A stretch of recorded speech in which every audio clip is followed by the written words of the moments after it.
Na graça e na paz do nosso Senhor e Salvador Jesus Cristo. É mais uma mensagem de reflexão, meditação, adoração ao nosso Deus. Dia 7 de maio de 2021, esse é o dia que o Senhor nos fez. Devemos se alegrar e regozijar-se nele.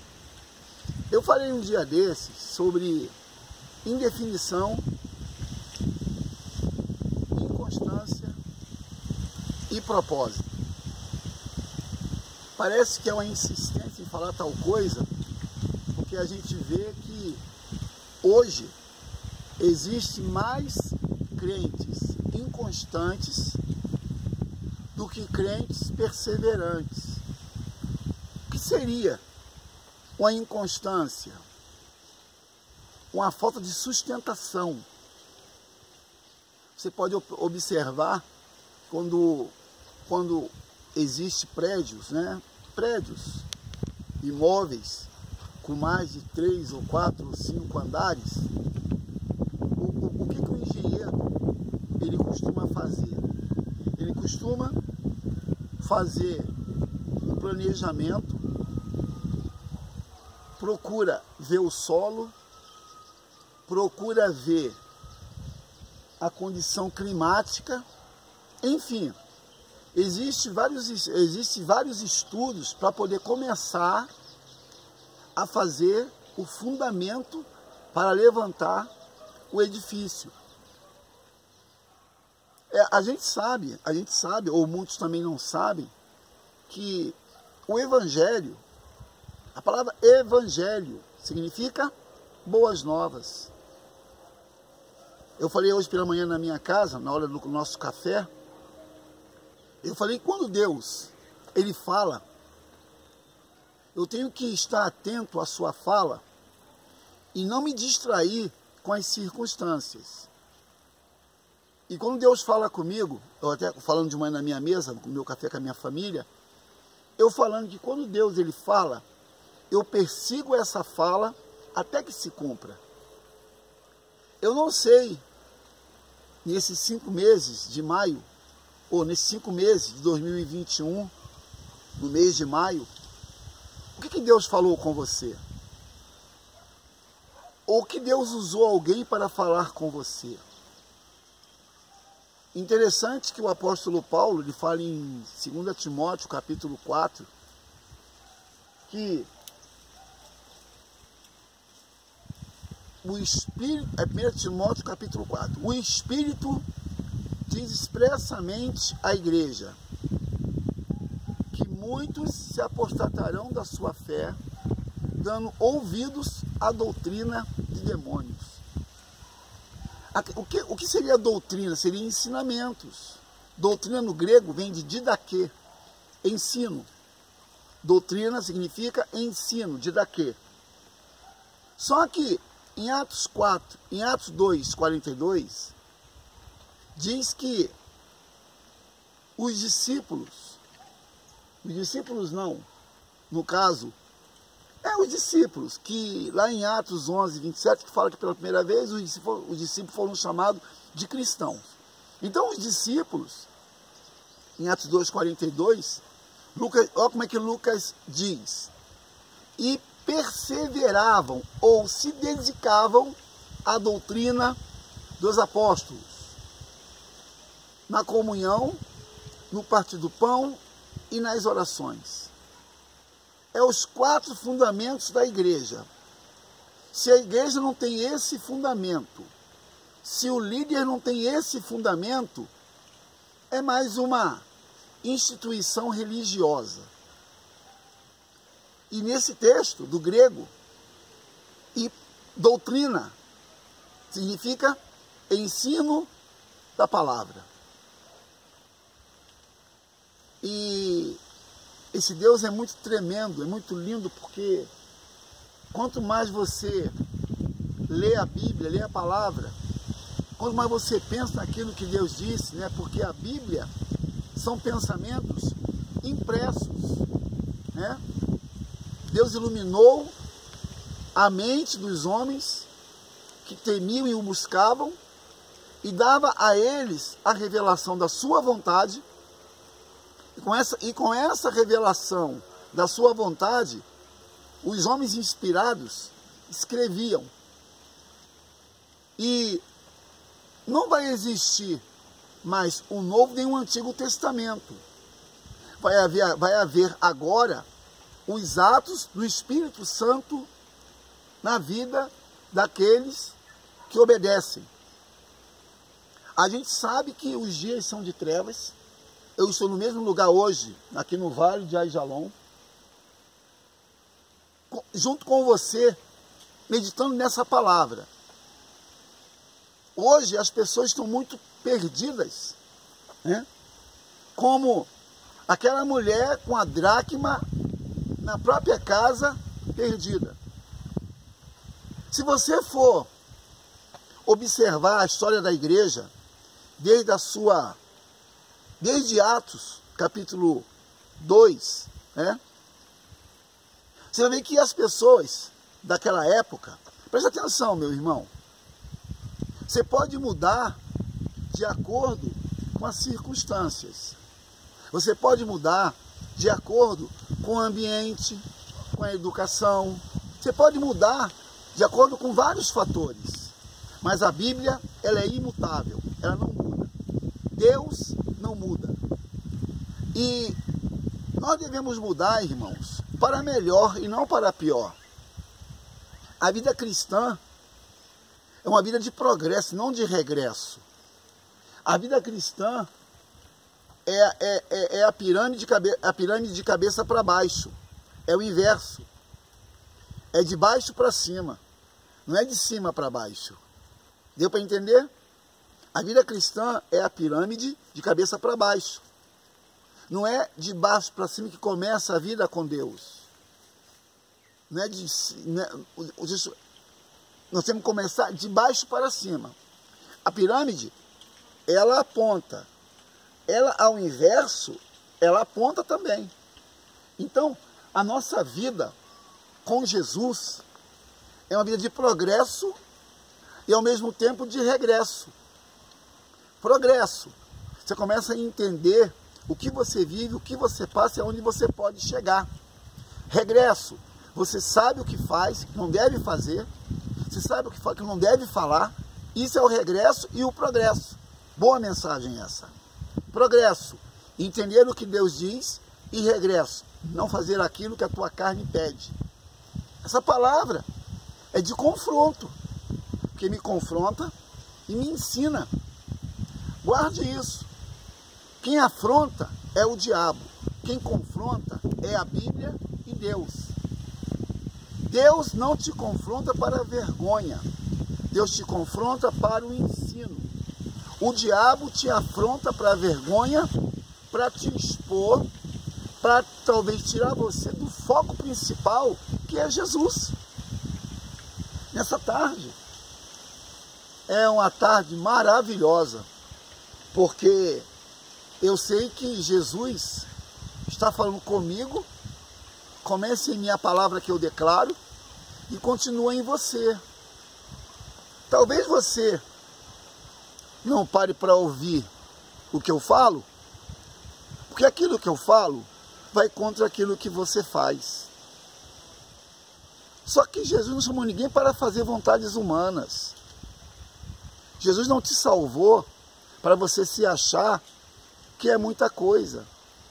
Pelo contrário, irmãos, as nossas responsabilidades dobram quando começamos a entender que aquilo que a gente faz, prestaremos conta naquele grande dia. E a vida cristã é uma vida muito, muito boa, muito maravilhosa. Porque você acaba não fazendo mais aquilo que a tua carne pede. A vida cristã é assim. É o progresso para entender a Deus e é o regresso para largar a tua vida mundana, carnal e sem direção.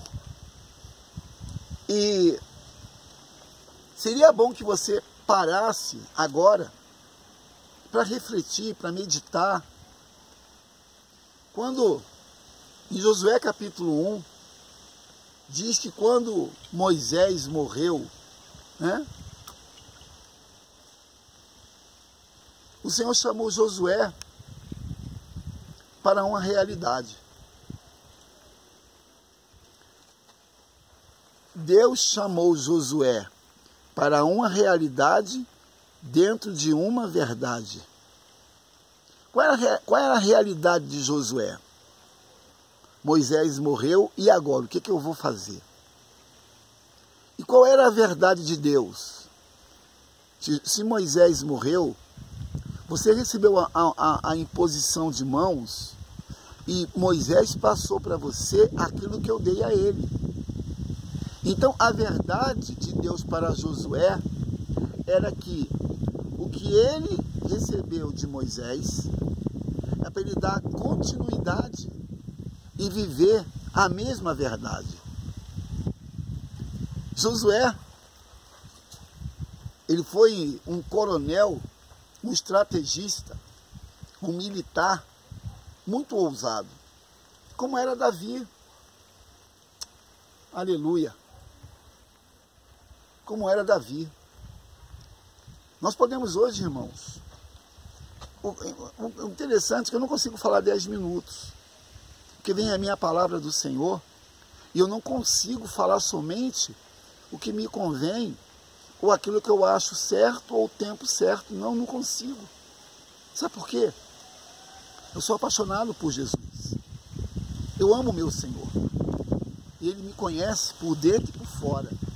Por fora porque Ele me fez, e por dentro que Ele me formou. Criação e formação.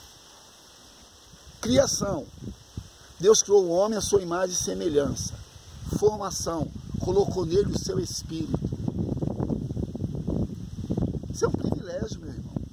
Você deveria parar com essa loucura de decisões em nome da sua carne e razão e falar: Deus, se você, como disse, olha que interessante, Lapidode, ele disse isso para Débora: se você não for, eu não irei. E disse Débora para Lapidode: bem, eu até vou, mas saiba de uma coisa, não foi em nome da sua força que aconteceu a vitória sobre Cícera. Então Débora sabia muito bem de onde que vinha a sua vitória. Débora era uma juíza que julgou também Israel, teve grandes vitórias, mas conhecia qual era o seu chamado e aonde estava a sua força. Em Isaías capítulo 31, o Senhor diz: ai dos que descem ao Egito para buscar socorro em Faraó, em cavalos, em carros, em soldados e em espada, e não atenta para o guarda de Israel. É lindo, irmãos. A Bíblia é tão tremenda a Bíblia, é tão poderosa. Talvez hoje você... Eu acho engraçado que depois que criaram o smartphone, a palavra smartphone significa telefone inteligente. Smartphone, telefone inteligente. Só que, infelizmente, o telefone inteligente está na mão de burro. Olha a colocação. O telefone inteligente está na mão de burro. Quando eu falo burro, não falo animal, eu falo da ignorância, não saber aproveitar esse bem para fazer bem a alguém. Quando eu falo burro, não falo animal de 4 patas. Eu falo pessoas ignorantes. Deveriam aproveitar tudo que tem, que Deus usa homens para fazer, para servir para glorificar o seu santo e poderoso nome. Seria bom que os homens entendessem isto pelo Espírito do Senhor, começassem a mudar a sua forma de ser. Deus se revela aos seus para mudar aquilo que eles são. Deus, aleluia, Deus se revela a mim para mudar aquilo que eu sou. E eu falei de manhã no café com a minha família, de manhã na mesa, eu falei sobre isso. Quando Deus ele fala, a minha obrigação é guardar e apresentar sempre a Deus o que ele disse. Porque se Deus disse, meu irmão, se Deus revelou em sonhos, em visão, ele vai cumprir. Eu espero até hoje cumprimentos na minha vida de 30 anos atrás. Eu espero com paciência no Senhor e caminho nessa direção. Por isso, meu irmão, que o constante não se desvia. O constante tem uma base sólida que é a palavra de Deus. O constante sabe quem está sentindo e quem está servindo. O constante sabe muito bem que se o noivo voltar, ele não vai ficar entregue à própria sorte. Isso é o constante. Agora o inconstante, ele ouve o que ouve agora e daqui a pouco se esquece. O inconstante, ele não sabe se o amanhã dele vai chegar, porque a sua confiança está naquilo que ele ouve e naquilo que ele vê. E o diabo, ele mostra para o inconstante o que é real. O diabo não mostra para o inconstante aquilo que é verdadeiro. O diabo mostra para o inconstante aquilo que é real. Por exemplo, necessidades. O diabo mostra aquilo que é real. E o que o inconstante faz? Em vez de olhar para aquilo que está escrito, ele olha para aquilo que está ouvindo. Se você olha para aquilo que você está ouvindo, e de quem vem essa voz, tu vai perder o foco, meu filho. Tu vai sair do propósito, tu vai sair da igreja. Hoje tem muita gente que não está mais na igreja por causa que ouviu a voz do ladrão. Ouviu a voz contrária. A voz do Senhor, aleluia, a voz do Senhor nos dá direção. A voz do Senhor não deixa a gente ficar confundido. A voz do Senhor nos dá um norte. Agora, se você está ouvindo agora essa mensagem, ou não gostou, não é problema meu. Eu estou aqui falando para você, começando em mim. A palavra começa naquele que declara. E o perigo da palavra que eu declaro é as consequências dela. Nem sempre as consequências de uma boa palavra traz bons resultados. Sabe por quê? Porque a palavra não é tua. A palavra não é tua. A palavra vem do alto. Você é apenas um canal para ser o eco dessa voz. Quando fala para João Batista, se ele era o profeta, se ele era o Elias, se ele era, ele diz, olha, eu sou a voz que clama no deserto. O que ele quer dizer com isso? Eu sou apenas o eco. Ele fala e eu sou a ressonância. É bom quando você entende que Jesus está no controle, na direção. É bom quando você entende que a sua vida não está mais nas suas mãos, que a sua vontade não é mais fazer a sua vontade. O inconstante, ele nunca vai entender isso. Ele vai brigar, ele vai guerrear, ele vai achar ruim, ele vai achar que a palavra é chata, vai falar que o pregador é moralista, ele vai botar um monte de obstáculos, porque o inconstante, ele não quer ser firme como os montes de Sião. Salmo 125. Os que confiam no Senhor são como os montes de Sião que não se abala, mas permanece para sempre. Então, se eu estou firmado na rocha que é Cristo, pode soprar o vento, pode vir a tempestade, que eu permanecerei inabalável. Eu falei domingo, quarta, hoje é sexta, quarta-feira. Eu falei que existe o julgamento, existe o julgar e existe o ver as atitudes. Eu posso ver algo em alguém e comentar sobre as atitudes. E eu posso também julgar. Só que quando eu julgo, eu nunca devo me esquecer que eu sou julgado. Mateus, capítulo 7, diz bem claro isso. 7, versículo 1 e 2. Não julgueis para que não sejais julgados.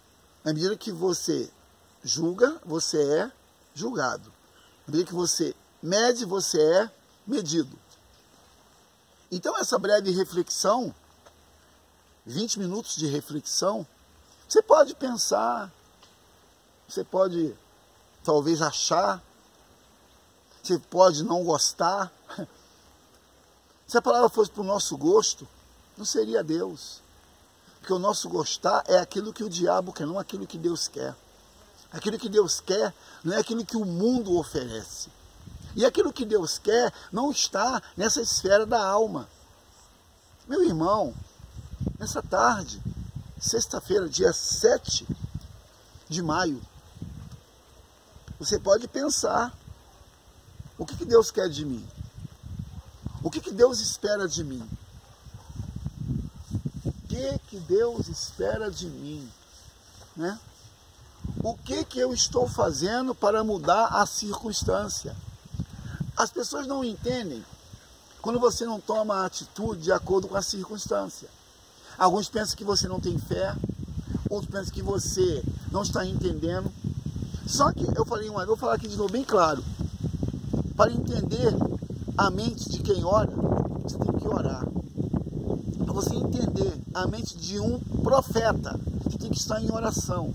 Porque nem sempre o profeta dirá aquilo que você quer ouvir. Bem, o profeta de Deus nunca fala o que as pessoas querem ouvir. Porque ele está obedecendo um comando. O comando do Senhor para o obediente é para falar aquilo que tem que ser falado. Eu ouvi uma irmã falar assim um dia desses.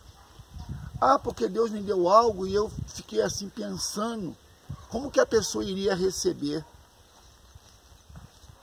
Não é problema seu pensar o que Deus vai pensar. Não é problema seu pensar o que os outros vão pensar. Se você diz ter um ministério de profecia, a tua obrigação é falar e deixar Deus agir. Eu não posso me colocar no lugar de Deus, de querer receber algo. Irmãos, Deus, Ele pode até ter uma parceria com você de usá-lo para a sua obra. Mas Deus não dá a sua glória para você, para você achar que você pode dizer o que Deus pode ou não pode fazer. Deus, Ele pode ter parceria com você. Mas Deus não te dá o direito de você achar que pode falar o que você quer e dizer para Deus o que Ele tem que fazer. Você tem que aprender isso, ou de uma forma ou de outra, ou chorando ou se alegrando, ou apanhando, ou até mesmo descansando. Se o Senhor tem uma palavra para nós nessa tarde, qual é a minha obrigação? Obedecer. E obedecer, meu irmão, é muito melhor do que sacrificar. Disse Samuel: Saul, espera 7 dias, e no 7º dia eu virei para oferecer o sacrifício. E o que foi que Saul fez? Ele ofereceu o sacrifício na hora errada. Meu irmão, que nessa tarde você venha pensar o que eu estou falando e meditar naquilo que eu estou dizendo. Vovó dizia, se conselho fosse bom não dava, se vendia. E o que de graça eu recebi, de graça eu te dou. Deus abençoe. Tenha um final de semana abençoado, debaixo de um céu aberto, e que você possa ser a 100ª ovelha, porque o bom pastor está esperando de você uma posição e uma obediência. Shalom Adonai, Deus abençoe.